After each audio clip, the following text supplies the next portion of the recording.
अमर जवान अमित कुमार को दी गई भावपूर्ण श्रद्धांजलि। सीसीटीवी कैमरे में आरोपी की करतूत हुई कैद, पुलिस ने पकड़ा चोर को।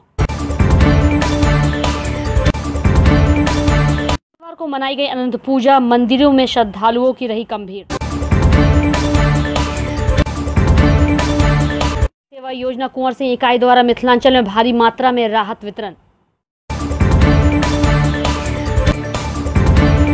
बहादुरपुर थाना क्षेत्र अंतर्गत अहिला गांव में सोमवार की रात में छोटे बच्चों के बीच झगड़े में विवाद इतना बढ़ गया कि झगड़े ने काफी तूल पकड़ लिया और बड़े लोगों के बीच आपसी विवाद हो गया।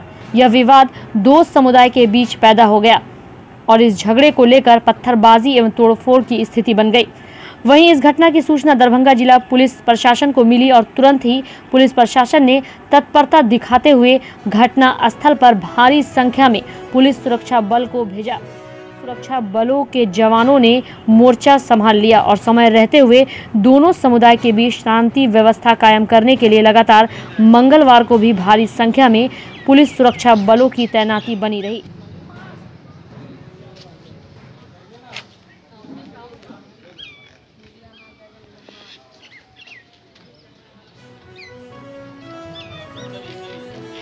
कैसे झगड़ा का जड़ क्या है? झगड़ा का जड़ तो सर हम लोग का घर उधर है, उतना हमको जानकारी लेकिन नहीं क्या है। बच्चे में उलझ गए थे? हाँ, बच्चे में सुनने में आया है कि उलझ गए थे बच्चे में, उसी को लेकर आगे थोड़ा सा विवाद बन गया। हाँ सर, अभी कैसा है सब माहौल? बिल्कुल सर सही है, अभी सब नहीं है, कोई दिक्कत नहीं है। दोनों समुदाय के बीच शांति बहाल है? हाँ शांति है, बिल्कुल शांति है। खत्म हो गया फैसला। अच्छा, कब हुआ था बच्चे का? रात में हुआ। कितने बजे हुआ? रात में हुआ 10 साढ़े 8 बजे हुआ। अब आप लोग दोनों समुदाय के लोग किसी तरह का कोई डर खौफ भी है? नहीं, कुछ नहीं है, एकदम शांत। कौन सा मोहल्ला है ये गाँव? ये गांव है अहिला है। हाँ, इधर अहिला बढ़े था। अच्छा, थाना कौन सा पड़ता है? बहादुरपुर। कोनो दिक्कत नहीं? नहीं। मंगलवार को लहरियासराय थाना क्षेत्र अंतर्गत दारू भट्टी चौक निवासी पंकज कुमार शर्मा पिता ओम प्रकाश शर्मा फतेह हैंडलूम सेंटर की दुकान में चोरी करते हुए सीसीटीवी कैमरे में आरोपी की करतूत कैद हो गई, जिसके बाद पंकज कुमार को लहरियासराय थाना में लाया गया, जहां से लहरियासराय थाना की पुलिस पंकज कुमार को कार्रवाई करते हुए जेल भेजने की तैयारी में जुट गई है। अमर जवान अमित कुमार पासवान ग्राम देवपुरी दरभंगा बिहार पुलिस व Bihar police men's association Samastipur जिला बल को भावपूर्ण श्रद्धांजलि दी गई। इस मौके पर हयाघाट विधायक अमरनाथ गामी, जाप जिला अध्यक्ष डॉक्टर मुन्ना खां सहित गांव के सभी लोग मौजूद रहे। वहीं दूसरी तरफ श्रद्धांजलि के इस मौके पर पत्रकारों को जानकारी देते हुए अमित के भाई की आंखें नम हो गई। उन्हीं नम आंखों से रोते हुए अपने भाई को याद किया और उनके बारे में कई जानकारियां भी दी। अमित अपने गांव के कई समस्याओं को उठाया करता था और उन समस्याओं का हल निकालने की भी कोशिश किया करता था।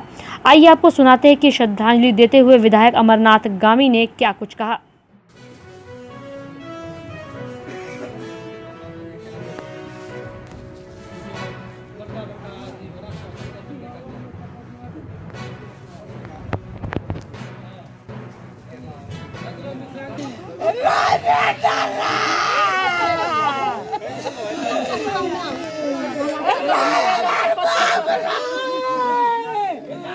शब्द है आपके पास?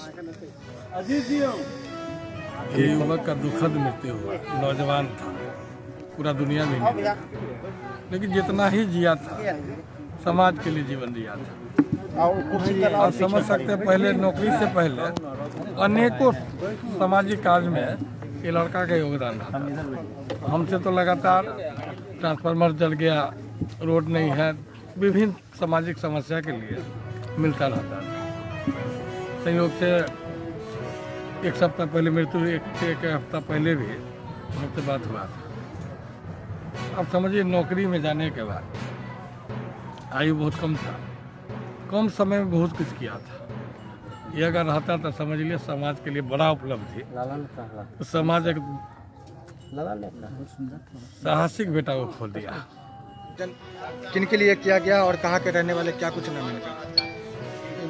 छोटे भाई थे अमित कुमार दास में, वो समस्तीपुर सेक्टर मोबाइल में पटोरी थाना में कार्यरत थे। ड्यूटी के दौरान अचानक पेट में दर्द हो जाने के कारण उनका इलाज के दौरान रास्ते में मृत्यु हो गया। और हम क्या बताएं, हम तो उनके बड़े भाई हैं। और श्रद्धांजलि आज उनको याद, अच्छा काम उनके द्वारा किया गया है जिसमें इसलिए बोल नहीं पा रहे हैं, क्योंकि एक छोटे भाई थे। हमने बहुत कष्ट काट के भाई को पढ़ाए थे। यहाँ पर आपके श्रद्धांजलि सभा में प्रखंड हायाघाट प्रखंड के श्री विधायक आए थे और समस्त नेतागण आए थे श्रद्धांजलि सभा में। उनको हम अपने परिवार की ओर से श्रद्धांजलि परिवार की तरफ से धन्यवाद ज्ञापन करता हूं।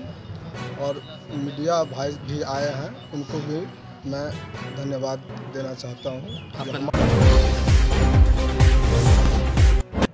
दरभंगा नगर निगम के आयुक्त मनीष कुमार मीना ने सभी निगम के जमादारों, जोन प्रभारियों के साथ बैठक कर शहर के साफ सफाई, जल जमाव तथा कचरे के उठाव तथा प्रबंधन युद्ध स्तर पर करने का निर्देश दिया।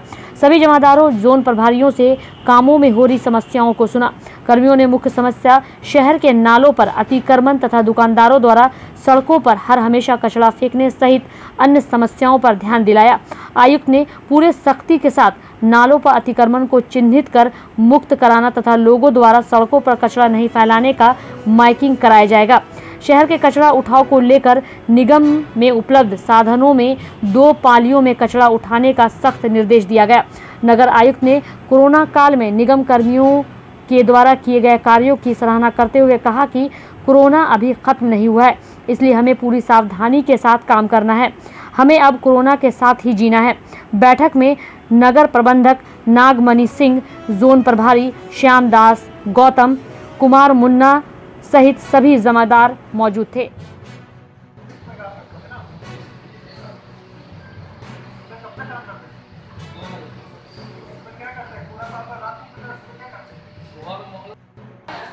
नगर निगम में स्वच्छता से संबंधित जुड़े हुए लोगों के साथ बैठक किया गया है। और शहर में जो भी मुख्य मार्ग है और वार्ड में जगह जगह पे कूड़ा का निर्देश दिया गया कि अगले 1 हफ्ता विशेष अभियान चलाकर शहर का सभी लोग सफाई करें। उसके लिए हमसे 2 शिफ्ट में कूड़ा उठाने का उम्मीद है कि अगले 1 सप्ताह में जितना भी बैकलॉग कूड़ा था उसको नगर निगम का टीम उठा लेगा। उसके बाद नियमित कूड़ा का उठाव शिकायत किया नाला पर अतिक्रमण का, ये शहर में लगभग सभी जगह कैसे नाला पे अतिक्रमण के लिए हम लोग एक-एक करके कार्रवाई करेंगे। सबको चिन्हित करने का निर्देश हमने दिया है। जहाँ जहाँ मुख्य नालों पे अतिक्रमण है उसको पहले हम लोग प्रायोरिटी टेकअप करेंगे। उसके बाद जहाँ जहाँ पर अतिक्रमण होगा उसको निश्चित रूप से हम हटाएंगे, क्योंकि नाला पर अतिक्रमण की वजह से शहर से जल निकासी बाधित रहता है और उसकी वजह से पूरे शहर के लोग परेशान होते हैं। और निश्चित रूप से जहाँ जहाँ पे अतिक्रमण चिन्हित होकर आएगा उसका मुकाबला। क्या आप स्वयं सड़क पर घूमेंगे? निश्चित रूप से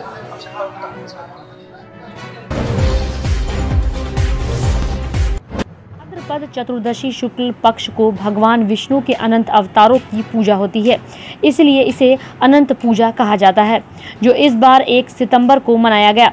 इस पूजा में लोग अनंत के रूप में धागे से बने सूत्र को पूरे विधि विधान के साथ प्रसाद में कई प्रकार की मिठाई और फल के साथ मंदिर में ले जाकर पुरोहित से पूजा करवाकर बाह में धारण करते हैं। हालांकि हर साल इस मौके पर जहां काफ़ी भीड़ देखी जाती थी, तो कोरोना महामारी और लॉकडाउन को लेकर इस बार पूजा में काफ़ी कम भीड़ देखी गई।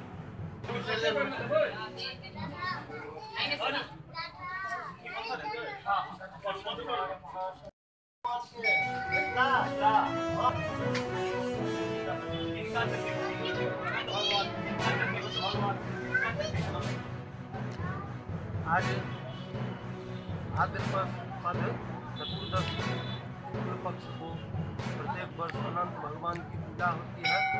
अनंत भगवान इस कलिकाल संसार सागर से सुरक्षित निकलने के लिए मार्गदर्शन करते हैं। उनके अनंत व्रत कथा का पूजन कथा श्रवण से पापों का नाश होता है और नई पूजा मिलती है। इस पूजा के उपरांत लोग हाथ में अनंत का डोरा बांधते हैं और इसको विधि और नियम निष्ठा से वर्ष भर हाथ में बांध के रखते हैं, जिससे अनंत भगवान आने वाले सभी समस्याओं का समाधान करते हैं। यहाँ लोग आते हैं मंदिर पर भीड़ देख रहे हैं, मतलब किस ढंग से इसकी पूजा होती है? यहाँ बहुत प्राचीन काल से चारों तरफ से लोग सैकड़ों की संख्या में जुटकर अनंत भगवान की पूजा करते हैं सब मिल करके। इसी से यहाँ प्रत्येक वर्ष भीड़ रहता है, लेकिन इस साल कोरोना को लेकर बड़ा भीड़ में कमी देखने को मिला है। लोग जो है फिर भी उत्साह देखने वाला। अखिल भारतीय चित्रांश महासभा दरभंगा की विस्तारित बैठक जेपी चौक लक्ष्मी सागर में पवन कुमार श्रीवास्तव के आवास पर हुई। बैठक की अध्यक्षता प्रकाश चंद्र प्रभाकर ने किया। इस अवसर पर महासभा के राष्ट्रीय संचालक प्रभात कुमार श्रीवास्तव ने कहा कि आज़ादी के बाद सभी राजनीतिक दलों ने कैस्टों की उपेक्षा की है, जबकि कैस्टों ने निस्वार्थ ईमानदारी पूर्वक देश की सेवा की और हर क्षेत्र में बहुमूल्य योगदान दिया। उन्होंने कहा कि चित्रांशों के कमजोर बच्चों की पढ़ाई, शिक्षा, स्वास्थ्य व वैवाहिक कार्यों में महासभा सहयोग करेगी। इस अवसर पर सर्वसम्मति से महासभा का गठन किया गया। दरभंगा और खासकर बिहार देश में चित्रांशों की राजनीतिक और सामाजिक जो अवनति है और जो खोई हुई प्रतिष्ठा है देश की आजादी के बाद, जो चित्रांश की जो वर्तमान दयनीय स्थिति राजनीतिक क्षेत्र में, सामाजिक क्षेत्र में है, उसमें क्रांति लाने के लिए, बदलाव लाने के लिए अखिल भारतीय श्री चित्रांश महासभा का गठन किया गया है। और इस महासभा का आज प्रथम बार दरभंगा में मीटिंग हुई, जिसकी अध्यक्षता प्रकाश चंद्र प्रभाकर ने की है। और इस मीटिंग में सर्वसम्मति से निर्णय लेते हुए श्री प्रकाश चंद्र प्रभाकर को अध्यक्ष बनाया गया है। और साथ ही दरभंगा प्रमंडल में, मिथिलांचल में संपूर्ण चित्रांशों को एक प्लेटफॉर्म पर लाकर विधानसभा चुनाव से पूर्व सभी चित्रांशों के घर घर जाकर अभियान चलाकर सब लोगों को संगठित कर विधानसभा चुनाव में अपनी ताकत की एकजुटता के बदौलत अपनी व्यवस्था परिवर्तन का संकेत देने के लिए, संदेश देने के लिए जन अधिकार पार्टी के द्वारा सदस्यता अभियान के तहत हयाघाट प्रखंड के सिधौली पंचायत में सदस्यता अभियान चलाया गया, जिसमें आरजेडी जेडीयू को छोड़कर जन अधिकार पार्टी लोकतांत्रिक सदस्यता दर्जनों लोगों ने लिया। इसमें मुख्य रूप से लक्ष्मण कुमार राम, अजय पासवान, राम दुलारे दास, रविंद्र कुमार, राम राजेश कुमार, अभिषेक मिश्र दर्जनों मौजूद थे। वहीं दूसरी ओर जन अधिकार पार्टी लोकतांत्रिक के जिला अध्यक्ष मुन्ना खां सहोरा पंचायत में बिजली के करंट से मंगलू मंडल की दर्दनाक मौत हो गई थी, जिसे लेकर शोकाकुल परिवार से मिलकर 10,000 की आर्थिक मदद भी की, ताकि उनका परिवार छोटे मोटे रोजगार कर अपना गुजर बसर कर सके, क्योंकि मंगलू के परिवार में मंगलू के अलावा कोई भी कमाने वाला नहीं था। लगातार जन अधिकार पार्टी कई लोगों की मदद कर चुकी है जो इसी हादसे या महामारी से परेशान थे। उन लोगों तक जन अधिकार पार्टी के जिला अध्यक्ष डॉक्टर मुन्ना खां मिलकर कई बार परिवार के लोगों की हिम्मत बढ़ाते हुए देखे गए। इस बार भी ऐसा ही कुछ देखने को मिला। 15 दिन हो गया, आज मृत्यु हो जाती है और जो सरकारी प्रावधान है, जो सरकार की तरफ से मिलना चाहिए परिवार को, एक जो मजदूर है जो बिहार सरकार देना चाहिए वो भी अभी तक नहीं मिला और कोई जनप्रतिनिधि नहीं आ पा रहा है। और घर घर पप्पू यादव की पार्टी आपके द्वारा आर्थिक मदद पहुंचा रही है, क्या कहना चाहते हैं? देखिए, सबसे बड़ी बात है कि नेता जो है अपना दल वो सेवा के भाव से नहीं, वो कमाने के भाव से नहीं। यही दुर्दशा है आज के बिहार में, यही खराबी है यहाँ की जनता है। वरना क्या वजह है कि एक मंगलू मंडल बेचारा जिसकी बीवी अभी गर्भवती है, लास्ट मंथ चल रहा है, और वो उसका पति का ध्यान रखकर वहाँ पर कोई जनप्रतिनिधि नहीं पहुँचता है। ये बहुत अफसोस की बात है। दूसरी ओर माननीय पूर्व सांसद और हमारे छत्तीसगढ़ पार्टी लोकतांत्रिक के राष्ट्रीय अध्यक्ष, उनका कहना है कि गरीब ऐसा गरीब जो लाइन में सबसे पीछे लगा हो उसकी मदद के लिए आगे आइए, तभी आपको लगेगा कि आपने कोई काम किया। आज उसी चरम को बढ़ाते हुए आज हम जो मंगनू मंडल जो देहांत किए बिजली करंट लगने से, हम लोग आए उनकी पत्नी के पास, वकील परिवार के पास, उनके पिताजी से मिले हैं, उनकी माता जी से मिले हैं और उनकी पत्नी से मिले हैं, आर्थिक मदद की और ये वादा भी कर रहे हैं और पूरा भी करेंगे कि जब तक बच्चा नहीं होता है तब तक, और उसके बाद 1 साल तक इसकी जिम्मेदारी जनता पार्टी लोकतांत्रिक उठाएगी। और मिथिलांचल में भीषण बाढ़ एवं वर्षा से बेहाल लाखों लोग जिंदगी और मौत से जूझ रहे हैं। बिहार सरकार एवं जिला प्रशासन के सहयोग के बावजूद भी बाढ़ जैसी प्राकृतिक आपदा से लाखों लोग त्रस्त हैं। मिथिलांचल में त्रस्त लाखों लोगों के लिए युग संस्कृति न्यास एवं राष्ट्रीय सेवा योजना कुंवर सिंह महाविद्यालय इकाई द्वारा दरभंगा के कुशेश्वर स्थान, दरभंगा शहर, बहादुरपुर, हनुमान नगर, केवटी, सिंघवाड़ा, हयाघाट आदि ब्लॉकों के सैकड़ों गाँव में राहत वितरण किया जा रहा है। बाढ़ के पानी घटने के बाद बाढ़ के कारण बीमारी के रोकने के लिए मेडिकल कैंप एवं स्वयं सेवकों के सहयोग से कोरोना से बचने के लिए प्रशिक्षण दिया जाएगा। युग संस्कृति न्यास के संस्थापक आचार्य धर्मवीर एवं एनडीआरएफ के पूर्व डीजी संजय कुमार ने राष्ट्रीय सेवा योजना के स्वयं सेवकों द्वारा राहत वितरण को सराहनीय सहयोग बताया।